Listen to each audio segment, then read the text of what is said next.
पंचायत समितीच्या निवडणुका लागल्यात तर तुम्हाला माहीत आहे का जिल्हा परिषद उमेदवार कोण कोण आहेत ते? हां, मावडी कांडावरती बिराड आहे. हां काय नाव आहे समजे ही आहे. परत संदीपांचं बिराड आहे. काय नाव आहे काय? जिल्हा परिषदसाठी कविता पवार अपक्ष म्हणून उभे आहात. हां तर जयश्री खंडागळे शिवसैनिकून आहात आणि राष्ट्रवादी काँग्रेसकून कल्पनाताई काळे उभे आहेत.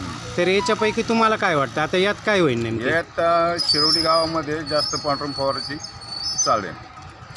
पांडुरंग पवारने शिरवली गावामध्ये विकास केलेला आहे का? केलेला आहे. म्हणजे विकासाच्या जोरावरती पांडुरंग पवार लीड घेऊ शकतात. लीड घेऊ शकतात शिरोडीमध्ये. तर मग आता कल्पनाताई काळे हे पण म्हणतात का मी पण विकास करू शकते. तर कल्पनाताई काळे यांना केलेला ऑलरेडी केलेला आहे हां आणि ते करणार आहे. अच्छा याच्यात फरक आहेच ना. Okay okay.